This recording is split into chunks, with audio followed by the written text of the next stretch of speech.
I didn't drink for a social occasion. Never in my life did I just drink one beer or a beer and a half. I drink because I like the effect produced by alcohol. I use drugs because I like the effect produced by drugs.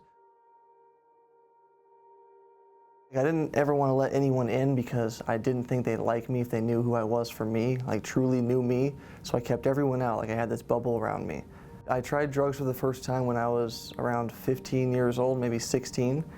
I went on a trip with a bunch of friends from school. We went snowboarding, and some dude on the trip had a bag full of ecstasy.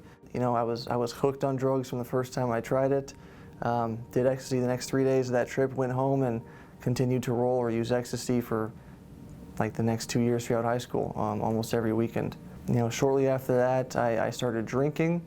You know, everything kind of changed. When I drank, it's like that bubble just popped, right? It went away. All of a sudden, you know, I could fit in a lot better. I wasn't in my head thinking about, should I say this, should I do that? I played baseball throughout high school, and then eventually I ended up hurting my shoulder. You know, I had scholarships to go play around the country, different colleges, and then all that came to, you know, a halt. You know, I never really wanted to face my feelings or kind of deal with anything that was happening around me, and just kind of drown my problems so that I never had to confront them or face them. I graduated high school, barely, and then I went to the University of Arizona. But I got academically disqualified from U of A my sophomore year because I couldn't go to class. Even if I could go to class, I didn't want to go because I'm an alcoholic, I'm an addict. I chose to go get high and go drink and go party instead of going to school. So I got academically disqualified. I left U of A. I had a good opportunity there and I wasted it.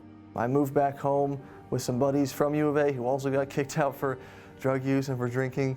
So we thought it would be a great idea to move in together. We moved into an area where there's a lot of bars, a lot of drinking, a lot of partying, and we did that for another couple years. The using, you know, the partying, it was all fun, right? It was still all fun. There were those times when I'd be isolated and I didn't really think about whether it was fun or not. It was what it was. I had to drink, you know, I had to do drugs. I got my first DUI, you know, didn't really face the consequences, did like 2 weeks in jail for 12 hours a day. Lying to everyone around me. I started stealing things, stealing money, stealing things that I could sell for money. Nothing mattered to me anymore except getting loaded. When our lease was up, they left and left me on my own, didn't want anything to do with me, and I don't blame them. And after that, you know, I had some people kind of come into my life and tell me that I needed to change, that, you know, I might be an addict, an alcoholic, that I had some serious problems. You know, that seed was planted that there's recovery out there and that, you know, when I'm ready, I can go get it and I can change and I don't have to do this anymore. But I wasn't ready. I got sent to a halfway house, but I didn't even make it a week. I didn't want to be there and I ended up getting high in the halfway house. I tried heroin for the first time. The second time was the next day. This should have been a big turning point in my life, and I think a lot of people can relate to something like this happen, especially people who use heroin. I went with this guy from my halfway house to like a trap house, like a real trap house or a crack house. We walk in and it's, you know, a bunch of people that are pretty much homeless. They're all a lot older than me, and he's got a bunch of money, so he hands me a bunch of meth, a bunch of heroin, and a bunch of Xanax. And I don't like anything about myself. You know, things are worse than they've ever been. So the next thing I know, I wake up in the hospital, and what had happened was the police were called, and they found me on the side of the road, laying on the sidewalk dead. My clothes were soaking wet. They must have thrown me in the shower or threw water on me or something. Nobody knew me, but they carried me out to the side of the road and called the police. Ambulance pulled up, hopped out, came over to me on the sidewalk, gave me the Narcan shot twice, saved my life. And after that overdose, I wish that I could sit here and tell you that I changed everything, that I stopped using drugs and got sober. I continued to get high for another 3 years. I went to jail for a little while. I was on probation. I violated. I went to jail. I got out and I moved back home with my mom. I don't know how I convinced her to let me in. I manipulated her to let me live with her, and I met a girl. And then one day I caught her using heroin, and I didn't know she was using it, but I don't know, I had an idea, and I caught her doing it, went right back to where I had left off before I went to jail. We ended up somehow finagling our way into an apartment somewhere, you know, entering into people's homes and stealing their stuff. That didn't turn out well. I ended up with a grand jury indictment. I was hit with some less charges than her because I didn't have drugs on me at the time the sheriffs raided our apartment. So I got out of jail. It was October 5th. My probation officer told me to go to this halfway house or sober living house, and I didn't go, obviously. I thought I knew better.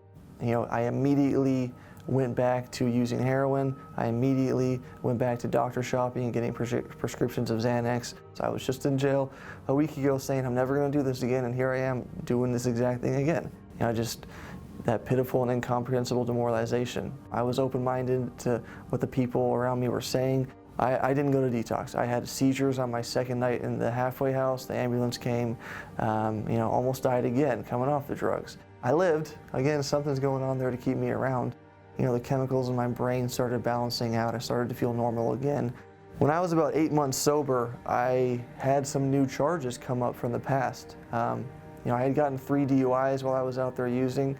My third one came through, and I had to go to jail for 6 months when I was about 8 months sober. I had to basically sleep there from 4 p.m. to 4 a.m. every day, and then get out to go to work Monday through Saturday. Take a 2.5-hour bus ride to work, 2 hours back. Because I didn't go 2 minutes without thinking, how am I going to get high next? That's all I thought about. How am I going to get high? Until finally I got high. A few minutes I was okay, and then it was right back to, how am I going to get high? What am I going to steal? How am I going to get money so that I can go get more dope? That was gone. All right, it's been a long time since I've thought about getting high or drinking.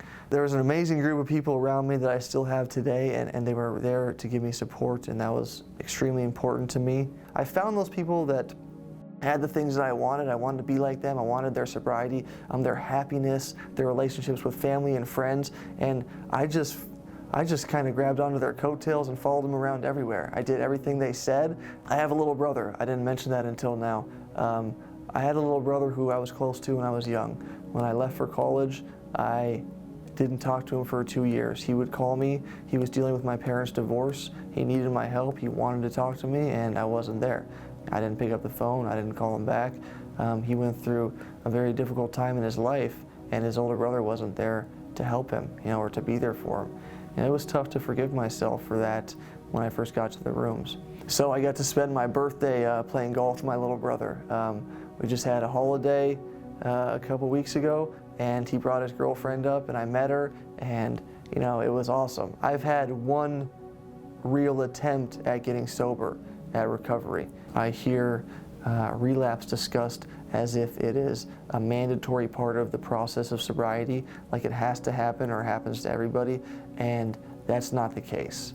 Right? I'm here. I haven't relapsed. My life isn't over. I don't plan on it, and I have things that I do every single day to ensure that I don't go back to using drugs or drinking alcohol.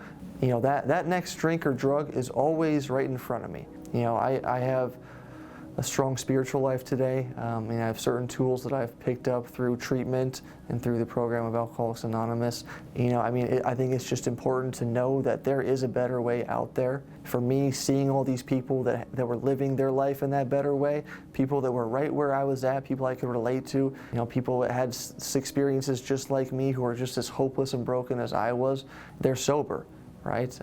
They're out there and they're happy, and they have families and friends and jobs and careers and relationships, and life is great. It's not very far away. All you have to do is ask for help. There's plenty of avenues out there where you can get the help that you want or the help that you need. I know I at one point was at the end of my addiction and using, I was sitting there thinking that I didn't deserve any help. Look at all these things that I've done to my family.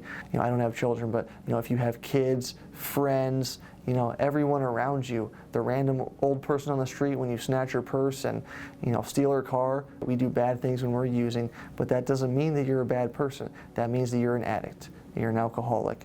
The fact that that hurts you and that makes you feel like shit and like you don't want to do that anymore is a good thing, right? If you don't feel bad about the things you're doing, maybe then it's time to worry a little bit. People all over the world who would be more than happy to show you the way to sobriety and the way to happiness and the way to living life and never having to pick up another drink or drug again. Detox to Rehab wants to help as many people as possible and do it the right way. Please subscribe, comment, and like our channel. Thank you for watching.